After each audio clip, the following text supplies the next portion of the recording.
Avez-vous déjà eu l'impression que votre vie a toujours été différente? Comme si, depuis l'enfance, quelque chose de plus grand se passait dans les coulisses, vous préparant à quelque chose que vous ne compreniez même pas? Peut-être que les difficultés auxquelles il a été confronté n'étaient pas de simples coïncidences. Peut-être que les rêves étranges, l'intuition aiguisée et le sens inébranlable de la justice étaient des indices. La vérité est que Dieu ne choisit pas les gens à moitié, il les sépare dès le début. Beaucoup de gens traversent la vie sans se rendre compte qu'ils ont été choisis par Dieu, ignorant les signes qu'il a placés tout au long de leur voyage. Ils pensent que les défis étaient des punitions, alors qu'en fait ils s'entraînaient. Ils pensent que leur enfance difficile n'était que de la malchance, alors qu'en réalité elle faisait partie d'un plan plus vaste. Et pendant qu'ils vivent distraits, ils continuent sans comprendre le but pour lequel ils ont été appelés. La Bible regorge d'exemples comme celui-ci. Joseph, Moïse, Samuel, David, ils ont tous eu des signes dès leur plus jeune âge que leur vie ne serait pas ordinaire. Et toi? Avez-vous déjà reçu ces signes sans vous en rendre compte? Dieu a-t-il quelque chose de grand pour vous et attend-il juste que vous le voyiez? Si vous avez déjà eu le sentiment de ne pas appartenir à ce monde, d'avoir été mis ici dans un but plus important, cette vidéo vous ouvrira les yeux. Voici 5 signes que Dieu vous a déjà choisis depuis votre enfance, et je vous garantis que lorsque vous aurez fini de regarder, vous verrez votre histoire avec un nouveau regard. Dès leur plus jeune âge, certaines personnes sont confrontées à des défis qui semblent plus grands qu'elles. Alors que d'autres enfants vivent dans l'insouciance, certains portent un poids sur leurs épaules depuis l'enfance. La solitude, le rejet et les difficultés constantes ne sont pas de simples coïncidences, mais les signes d'un appel divin. Dans la Bible, Joseph a été trahi par ses propres frères et vendu comme esclave. Il ne savait pas que chaque épreuve faisait partie du dessein de Dieu de faire de lui un dirigeant puissant en Égypte. Les enfants qui ont besoin de mûrir rapidement dès leur plus jeune âge apprennent des leçons que d'autres ne comprendront qu'à l'âge adulte. Si vous avez toujours eu l'impression que votre enfance était plus un champ de bataille qu'un parc d'attractions, sachez que cela pourrait être le signe que vous avez été choisi par Dieu. Moïse, par exemple, a à peine eu le temps d'être un enfant, son destin était scellé dès le berceau. Ce qui ressemblait à un abandon était en réalité une protection divine. Combien de fois avez-vous réalisé que les moments les plus difficiles vous préparaient à quelque chose de plus grand? Et il ne s'agit pas seulement de difficultés externes, mais aussi d'agitation interne. Les enfants spirituellement sensibles remettent souvent en question le sens de la vie avant même de comprendre le sens du mot « but ». Dès le plus jeune âge, le cœur brûle de questions qui semblent sans réponse. Pourquoi moi? Pourquoi tant de luttes? Qu'est-ce que Dieu attend de moi? Ces questions font écho à l'âme de quelqu'un qui a une mission et une vocation particulière. Autre détail à ne pas négliger, ceux qui sont confrontés à de nombreuses épreuves dans leur enfance développent souvent un lien fort avec la Bible et les références bibliques, même s'ils n'en comprennent pas pleinement le sens au début. La parole de Dieu devient un refuge avant même d'être un choix conscient. Les enfants comme celui-ci ont soif de quelque chose de plus grand, un désir de comprendre des mystères que les autres ne comprennent même pas. Et cette recherche est l'un des plus grands signes que quelque chose de grand les attend. Mais quiconque pense que cette préparation se termine dans l'enfance se trompe. Les défis ne sont pas des obstacles aléatoires, ils constituent une formation divine pour les missions futures. David lui-même a affronté des lions et des ours avant de vaincre Goliath. Alors, si votre enfance a été marquée par des difficultés, il est peut-être temps de voir ces moments avec un autre regard. Après tout, lorsque Dieu a un dessein pour quelqu'un, il le façonne dès son plus jeune âge, et les signes de cela continuent d'apparaître tout au long de la vie. Il y a des gens qui, depuis qu'ils sont petits, sentent qu'il y a quelque chose de différent en eux. Ils rêvent de situations qui finissent par se produire, ressentent des dangers avant qu'ils ne deviennent réels ou connaissent simplement des choses sans explication logique. Ce n'est pas une coïncidence. La Bible regorge d'exemples de personnes guidées par l'intuition et les rêves prophétiques, et si cela vous arrive, cela pourrait être un autre signe qu'il y a un appel divin sur votre vie. José, par exemple, recevait des rêves qui révélaient son destin et l'avenir de sa famille, mais peu de gens l'avaient compris à l'époque. Le plus intrigant est que ces visions ne sont pas toujours claires. Parfois, un rêve peut ressembler à une simple rêverie, mais il est porteur d'un message profond. Élie, par exemple, a entendu la voix de Dieu non pas dans un vent fort ou un tremblement de terre, mais dans un murmure. La sensibilité spirituelle se manifeste souvent ainsi, de petits détails que la plupart ignorent, mais pour ceux qui ont un but, sont des signes divins. Avez-vous déjà eu ce sentiment inexplicable que vous deviez faire ou éviter quelque chose et avez ensuite réalisé que c'était la meilleure décision? Outre les rêves, cette intuition se manifeste aussi dans la vie de tous les jours. Certaines personnes ressentent de l'agitation avant de prendre certaines décisions, un poids dans la poitrine lorsque quelque chose ne va pas ou une paix inexplicable lorsqu'elles suivent un chemin spécifique. C'est parce que Dieu parle de plusieurs manières, et l'une d'elles passe par cette connexion interne. Quiconque a une mission particulière doit apprendre à déchiffrer ces signes. Un bon exercice pour renforcer cette perception est de tenir un journal spirituel, en notant les rêves, les pressentiments et les événements qui confirment ces sensations. Et si quelqu'un en doute, il suffit de regarder la Bible. Daniel interprétait des rêves et des visions que personne d'autre ne comprenait. Samuel, encore enfant, entendit Dieu l'appeler par son nom. Ce qui paraissait étrange aux autres était en fait un entraînement pour quelque chose de plus grand. Si vous remarquez que ces choses arrivent fréquemment dans votre vie, il est peut-être temps d'y prêter plus d'attention. Dieu ne révèle pas les choses sans raison. S'il vous montre quelque chose, il y a un but derrière cela. Et plus cette sensibilité grandit, plus devient évidente une autre caractéristique frappante des élus, le rôle d'être un refuge pour les autres. Après tout, ceux qui reçoivent une vision spirituelle aussi claire finissent souvent par attirer des personnes qui ont besoin de direction. Dès leur plus jeune âge, certaines personnes semblent avoir un aimant pour ceux qui souffrent. Les amis, la famille et même les étrangers se sentent libres de s'exprimer, comme s'ils savaient instinctivement qu'ils y trouveraient du soutien.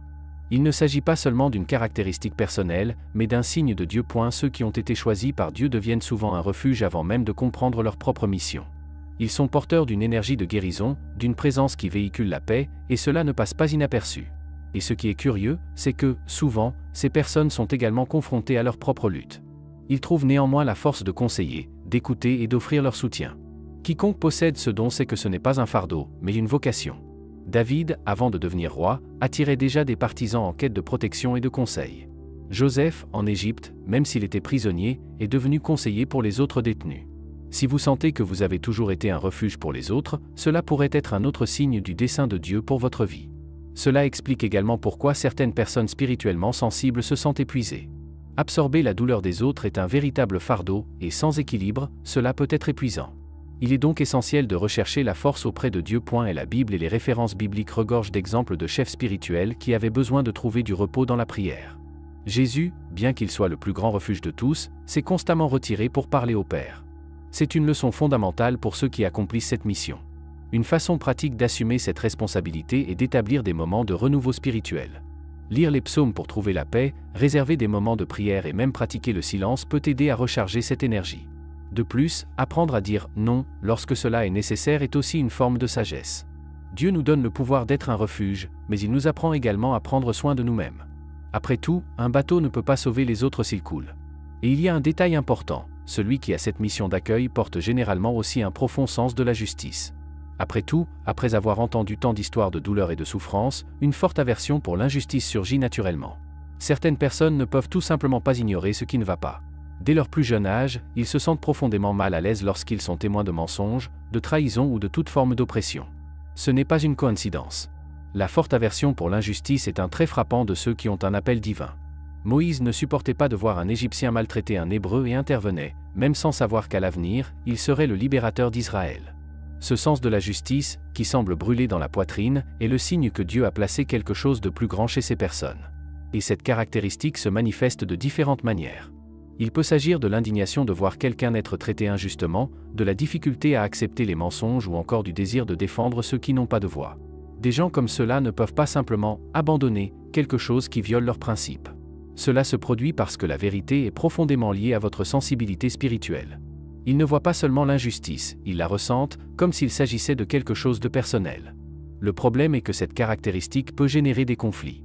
Ceux qui ne tolèrent pas l'injustice entrent souvent en conflit avec ceux qui préfèrent garder le silence ou s'accommoder. Jérémie, par exemple, a été persécuté parce qu'il disait des vérités que personne ne voulait entendre. Jésus a dérangé les pharisiens précisément en dénonçant leurs hypocrisies. Si vous avez déjà eu l'impression de ramer à contre-courant en n'acceptant pas ce qui ne va pas, sachez que cela fait partie du prix à payer pour atteindre un objectif plus élevé.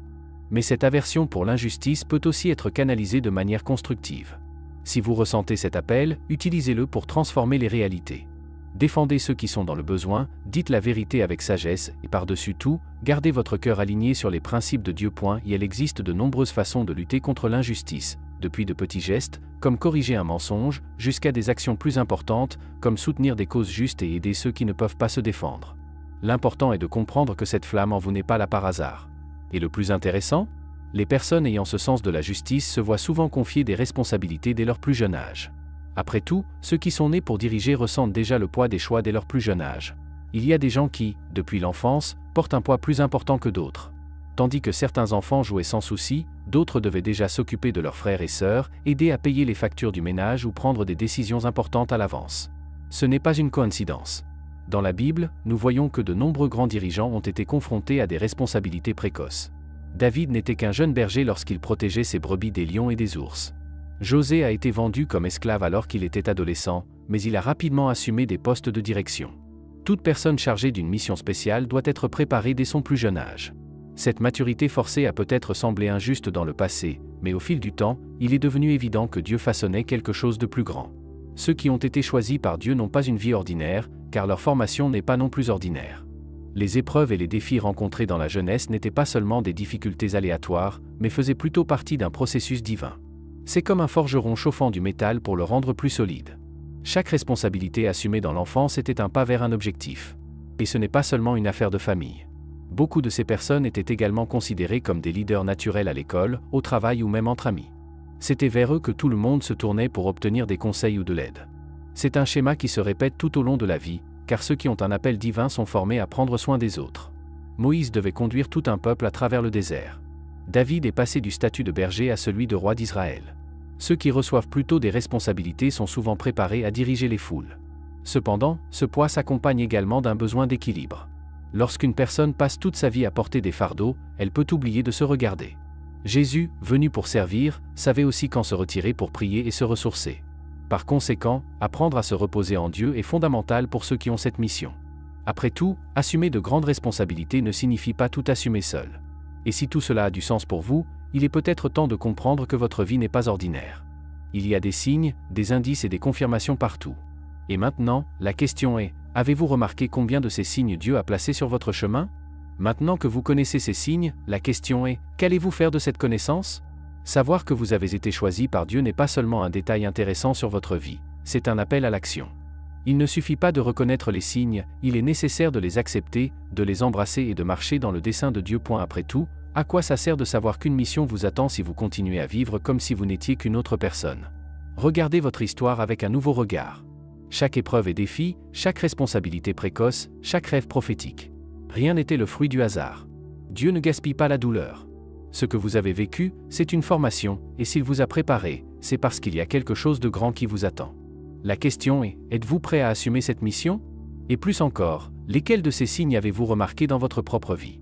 Avez-vous déjà eu l'impression d'être un refuge pour les autres ? Avez-vous déjà eu cette sensibilité spirituelle qui vous a fait voir ce que personne d'autre n'a vu ? Partagez votre expérience dans les commentaires, votre histoire pourrait être la confirmation dont quelqu'un a besoin. Et si ce contenu vous semble logique, ne laissez pas ce voyage s'arrêter là. Abonnez-vous à la chaîne, activez les notifications et continuez à en savoir plus sur votre vocation et votre mission. Dieu vous parle, et maintenant la décision est entre vos mains.